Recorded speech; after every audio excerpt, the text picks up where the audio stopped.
नमस्कार, सलाम, आदाब। पुनः आपका स्वागत इस वीडियो में।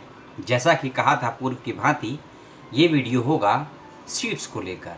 और जिन्होंने पूर्व का वीडियो देखा है और यदि नहीं देखा है तो दोबारा से देख लीजिएगा और जल्दी देख लीजिएगा कि जो भी विद्यार्थी जिन्होंने दिल्ली यूनिवर्सिटी के लिए रिसर्च डिग्री के लिए आवेदन किया है या प्रवेश परीक्षाएं जिन्होंने दी हैं अभी फ़िलहाल 6 से लेकर 11 सितंबर के मध्य में, उसके बाद एक नया नोटिफिकेशन आया है। दिल्ली यूनिवर्सिटी ने अपनी एमफिल और पीएचडी की सीट्स में परिवर्तन किया है। बहुत ज़्यादा कटौती की गई है सीटों में। इस बात का विशेष रूप से ध्यान रखिए, कितनी कटौती की गई है किस विभाग में एमफिल और पीएचडी में, उसी के लिए ये वीडियो है। और इस वीडियो में मैं केवल पीएचडी की बात करूँगा।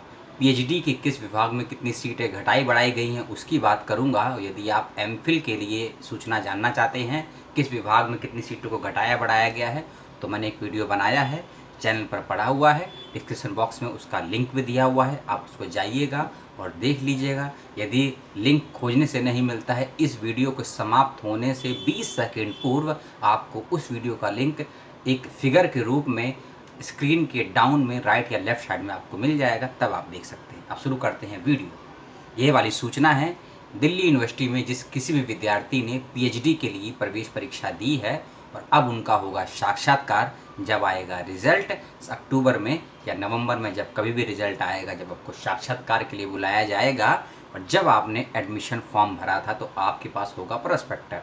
उसमें दी गई थी सीट, लेकिन उन सीट्स में कर दिया गया है बदलाव। अब ये बदलाव दिल्ली यूनिवर्सिटी ने अपनी एडमिशन प्रोसेस की वजह से किया है, कोविड की वजह से किया है, शिक्षकों के अभाव की वजह से किया है, या कोई अन्य चौथा कारण है। ये सर्च आप कीजिए, मैं भी कर रहा हूँ कि सीट में इतना बड़ा हेर फेर क्यों क्यों किया गया है, इसकी जानकारी मुझको भी नहीं है। इस बात का विशेष ध्यान रखिएगा। लगभग 35 सब्जेक्ट्स के लिए 51 सब्जेक्ट्स के लिए पीएचडी के लिए फॉर्म निकाले थे और एमफिल के लिए लगभग 32 सब्जेक्ट में एमफिल की सीट निकली थी। उन 32 सब्जेक्ट्स में कितनी सीटें हैं पर सब्जेक्ट मैंने डिटेल में समझाया है आपको।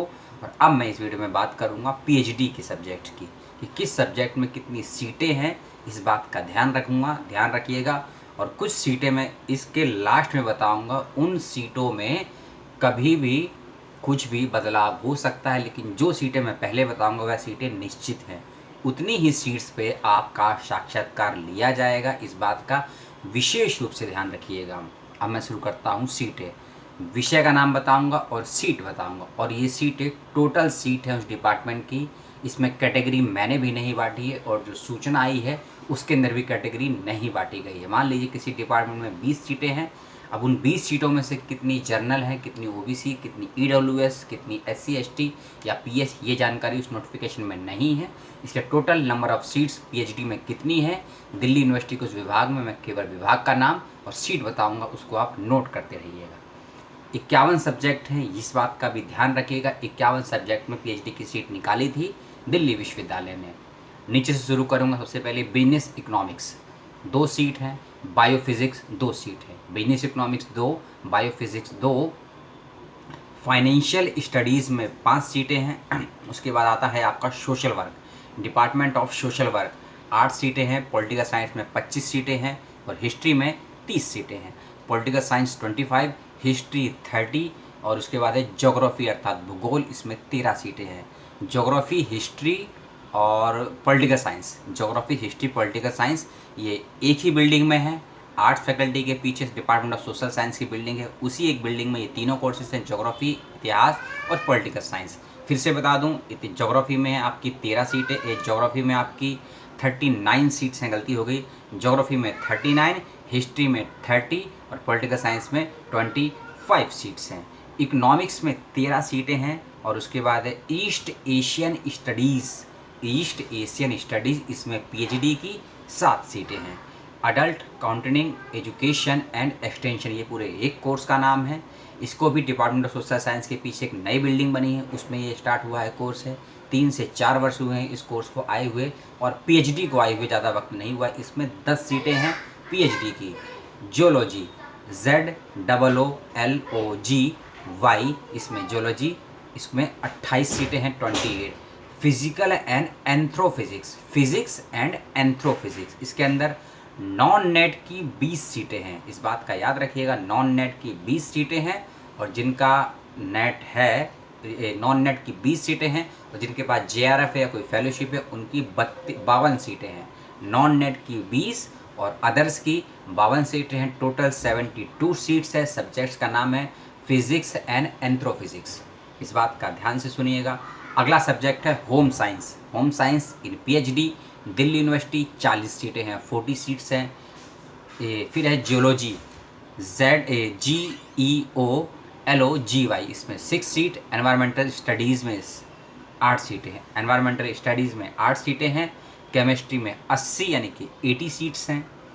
फिर है doctor BR Ambedkar centre for biotechnology, जो दिल्ली यूनिवर्सिटी की मेन बिल्डिंग है, जहाँ एडमिनिस्ट्रेशन ब्लॉक है, वहाँ ये फैकल्टीज डिपार्टमेंट है। इस कोर्स में हैं 20 सीटें बायोमेडिकल में। उसके बाद है बॉटनी अर्थात पादप विज्ञान, इसमें 33 सीट्स हैं। उसके बाद एंथ्रोपोलॉजी 8 सीट्स हैं इसके अंतर्गत। म्यूजिक में 20, स्टैटिक्स अर्थात सांख्यिकी में 5 सीट्स हैं। फिर है ऑपरेशनल रिसर्च में, इसमें 11 सीट्स हैं। मैथमेटिक्स में 35 और कंप्यूटर साइंस में 6 सीट हैं। उसके बाद आता है लॉ, थोड़ा उलझा हुआ विषय है। इसमें टोटल सीट दे रखी है 31, लेकिन लिखा है 27 + 4 और ब्रैकेट में लिखा है सप्लीमेंट्री। इसका मतलब नोटिफिकेशन में नहीं दिया हुआ है, तो विभाग से या सर्कल में या सीनियर से कंफर्म कीजिएगा कि सप्लीमेंट्री का मतलब क्या है। 27 + 4 दी है लॉ के अंदर, तो नंबर ऑफ सीट टोटल है 31। उसके बाद है प्लानिट एंड मोकोलॉजिकल बायोलॉजी, इसमें 6 सीट हैं। Physics education and sports science, physics education and sports science 34 seats हैं। माइक्रोबायोलॉजी 4 सीट्स हैं। Institute of information and communication 2 seats हैं इसके अंदर। जेनेटिक्स में 6 एंड इलेक्ट्रॉनिक साइंस में 36 सीट्स हैं। ये इन सीटों में बदलाव भी हुआ है, कुछ रिड्यूस हुई हैं, कुछ इंक्रीज हुई हैं, इस बात का विशेष रूप से ध्यान रखिएगा। उसके बाद है इलेक्ट्रॉनिक साइंस में जैसे कि बताया 36, बायोकेमिस्ट्री में 7, एजुकेशन में 20, एजुकेशन में 38, इसमें बदलाव हुआ है, इस बात का ध्यान रखिएगा। एजुकेशन में 38 और कॉमर्स में 50। उसके बाद एक सब्जेक्ट है उर्दू के पीछे 16 सीट है, लेकिन स्टार मार्क लगा हुआ है। इस चीज़ को समझिए, स्टार मार्क है, ये सीटें रद्द भी हो सकती हैं या इन पे आपका साक्षात्कार के लिए बुलाया भी जा सकता है। ये संभावित सीटें हैं लगभग 6 डिपार्टमेंट्स की, जिसमें से एक ये उर्दू मैंने बताया आपको, और एक मैंने आपको नीचे बताया था डिपार्टमेंट ऑफ सोशोलॉजी और department of African studies. African studies में 12 सीटें थी और सोशोलॉजी अर्थात समाजशास्त्र में 10 सीटें थी। ये सीटें संभावित हैं, या ये रद्द हो सकती हैं या इसमें कुछ भी बदलाव हो सकता है, इस बात का ध्यान रखिएगा। और इसी तरह की कंडीशन डिपार्टमेंट ऑफ उर्दू की है, जिसमें 16 सीटें हैं, ये संभावित हैं, विभाग से कंसल्ट कीजिएगा, सीनियर से कंसल्ट करिएगा। फिर आता है department of Sanskrit 20, department of Punjabi में भी 20 अर्थात 20, साइकोलॉजी में 25, फिलॉसफी में 14 और लैंग्वेज ऑफ पर्शियन में 35। Modern Indian language and literary studies में 10 सीटें हैं। लिंग्विस्टिक अर्थात भाषा विज्ञान में 4, लाइब्रेरी एंड इंफॉर्मेशन साइंस में 5, और उसके बाद है डिपार्टमेंट ऑफ हिंदी। सबसे बड़ा बदलाव, जब फॉर्म भरा गया था उसमें भी घोषित था, सीट्स के पीछे स्टार मार्क लगा हुआ था। लोगों ने तब भी ध्यान नहीं दिया, मैंने डिटेल में समझाया था कि स्टार का मतलब क्या होता है। सीट इंक्रीज और डिक्रीज दोनों हो सकती है, इसीलिए इसके अंदर बदलाव हो गया है। लगभग 30 सीटों की कटौती कर दी गई है, जो प्रोस्पेक्टर में दी गई थी उससे 30 सीटें कम कर दी गई है। अब वर्तमान में जो साक्षात्कार होगा डिपार्टमेंट ऑफ हिंदी में, डिपार्टमेंट ऑफ हिंदी PhD के लिए वह सीटें हैं 50, इस बात का विशेष रूप से ध्यान रखिएगा। फिर एक डिपार्टमेंट है department of romance study and Germans, इसमें टोटल नंबर ऑफ सीट्स 9 दी हुई हैं। इटालियन स्टडीज़ में 5 हैं और हॉस्पिटल्स में 5 सीटें हैं। 4 और 5 टोटल 9 सीटें दी गई हैं। डिपार्टमेंट ऑफ इंग्लिश चेंजेस है, इसके अंदर भी 20 सीटें हैं। डिपार्टमेंट ऑफ बुद्धिस्ट स्टडीज़ लगभग 70% सीटों की कटौती की गई है इस विभाग में, इस बात का भी ध्यान रखिएगा। और वर्तमान में जो PhD का साक्षात्कार होगा ओनली फॉर 7 सीट्स पर होगा, 7 सीटों पर होगा डिपार्टमेंट ऑफ अरबिक। लास्ट में इसमें सीटें हैं 3।